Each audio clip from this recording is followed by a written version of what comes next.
to John Bow. Saw him lose position to Bow a few laps ago, but he's coming back at him stronger than ever. Peter Brock too is joining in the battle. Pretty high powered threesome here at the front. It certainly is. The Dunlop seem to be working very well today. These two cars are just, just cruising along and doing the same pace lap after lap after lap. In the earlier race, John Bow had a little bit of problem with the front brakes, which is what his problem was at Eastern Creek. And it tends to get a little worse as the race ticks by. But he's certainly very strong at the moment.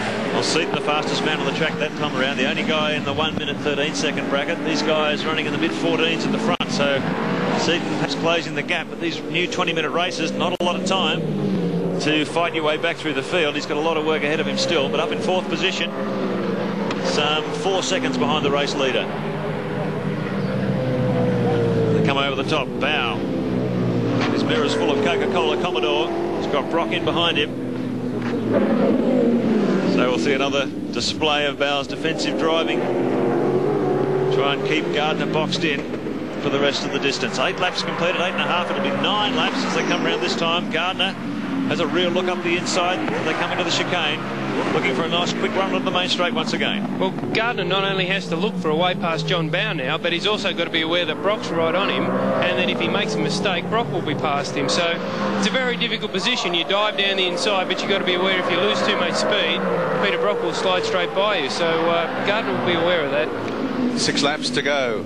John Bow, the leader. Wayne Gardner right on his tailpipe. Then Peter Brock, followed by Glenn Seaton. Fair gap back to Seaton. Then Scape. Craig Lowndes has got past Russell Ingall now. So Lowndes in 6th spot.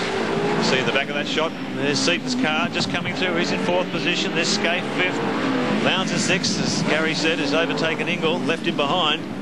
So Lowndes is really charging. 1:14.04 that time around. One of the quick guys out there at the moment.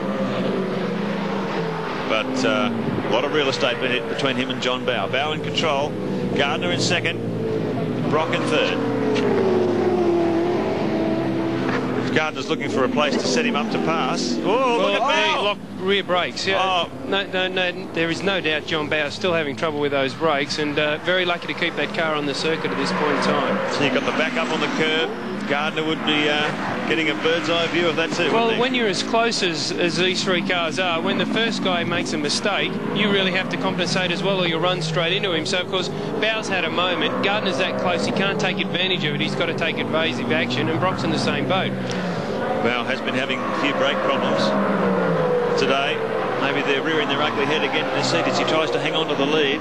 But Gardner's ready to pounce. He would have seen that problem he had coming through the S's.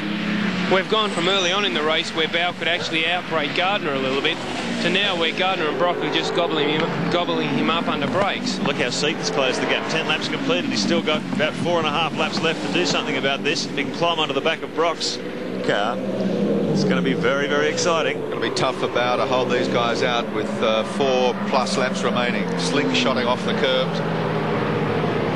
That little hiccup before cost them 2 seconds. So, it's a very difficult thing, and they'll be aware of what though. Gardner's run wide there. He's gone across the top of the hill just a little bit too hard, and that's given Bow a little bit of breathing room. And of course, Brock's just dived straight into that hole. And Seaton's taken advantage too. He follows Brock through, and we look back on race cam. Gardner's been left high and dry. And held up Mark Scape to boot. Looks like Scape pulling out for passing manoeuvre too. Now Seaton has been able to take advantage. Oh, he's given Brock a tap into the fence. Goodness me. Oh, there was a definite contact there. Right up behind Brock, a chicane coming onto the straight. Dear, oh dear. Brock will be, he's having such a bad year. It's just so unfortunate. See if there was contact there on the... Had to be. No doubt about that. Bit of a nudge there from the Ford Credit Falcon. Crunch. Because you've got so much attitude on the car there, it doesn't take much of a tap to send you off. You're trying to change your car and get it to come back the other direction. And of course, as you saw, just a gentle nudge by Glenn, which I don't think was intentional. And bang, in he goes. Who's laughing now? Seaton. Well, Seaton. And not only that, Lowndes is a big winner in all this too. He's gone from basically 7th to 4th. And as I said, it's just a matter of cruising along, consolidating in position, and who knows where you're going to finish. So Falcons, different story. There's the Lansvale Smash Repairs car of Trevor Ashby in trouble. I think that's the end of the main straight. Locks him up, goes off into the dirt. But I think he's been able to get back into the action. There's our second place man, Seaton. Scaife now in third, Lowndes up to fourth, Gardner still in fifth, Ingle in sixth. There's not much of a mark on the front of his car, so if he did hit Brock, it wasn't very hard. All this has taken the pressure off race leader John Bowe, who for a while there was totally under siege. First from Wayne Gardner, then from Peter Brock, but has survived and has now got quite a comfortable little gap over the main opposition with the laps winding down. 12 laps completed, 3 to go. There's Wayne Gardner into the pits. Yeah, Trouble here. I'm sure as he ran across the top of the hill, even when they got down to Dandenong Road, they were still pulling away from him. So it's obvious he's got a problem. He's getting out, never a good sign in a short race.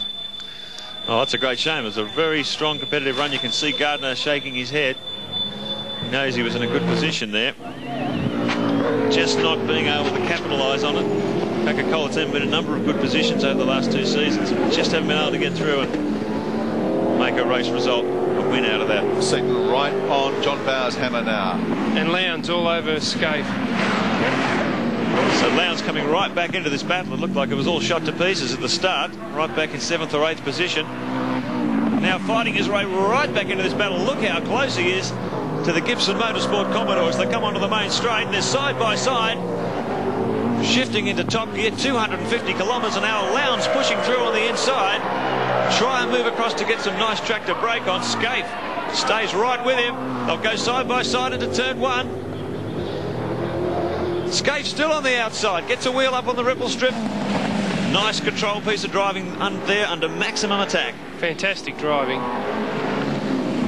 Come up to lap one of the slower cars. There's the Stenican Commodore. You see Lowndes just hang back a little bit there to get a bit of a run onto Scaife coming onto the back straight. So Lowndes not successful there. That attack went for several hundred metres. Just handed to Mark Scaife. I mean, that was heart in the mouth stuff, and he managed to hold out Lowndes. That was a very, very big effort. Really sustained pressure from the youngster, but Scaife was just as good under that situation. Flames belching from the exhaust under brakes. Heading back toward the pit straight once again. Lowndes won't give up though. Relentless pressure here from the Mobile Commodore driver. We take Seaton's race cam. He's right up behind John Bowe. This is the battle for the lead. And I think there's only 1 lap to go. They're coming up toward the last lap. So only 3.1 kilometres of racetrack left for Glenn Seaton if he's going to win this heat too. Braking hard. Swing across through this tight left-hander. And there's Scaife still under fire from Lowndes. He hasn't been able to do anything about it so far, but he won't give up until that checkered flag falls. Scaife bouncing 2 wheels up in the air. As they come onto the rear straight once again, a critical corner this. Picture terminal speed down the back straight. Lowndes will be looking to capitalise. He's really pumped here in front of his home crowd. Great success in Heat 1. Like to at least get on the podium for Heat 2. Has a look down the inside, but not enough room there. Good competitive run from Mark Scaife. Just 2 corners to go. Watch out for the last desperate lunge here from Glenn Seaton. He's been trying now for the last 2 laps, not able to get the nose underneath John Bowe. Oh. Looked like he was going to take that desperate run down the inside, decided not to. John Bowe is going to stretch it here and win Heat 2. Tremendous race. Glenn Seaton in 2nd position. Fought hard all the way, but just not quite able to pip the reigning champ on the line.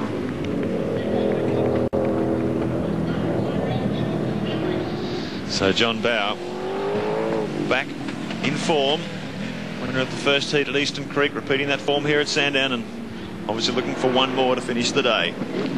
Possibly with a little bit of brake problem, but it's a fantastic job by JB. His Dunlops were obviously hanging in for the whole race, and you know, he's got a very good package today. I think he's going to show exactly what he can do. John Bowe, the winner on our Shell race score. Glenn Seaton coming home in 2nd place. Mark Scaife holding down 3rd. Great comeback by Mark Lowndes to take 4th, 2nd.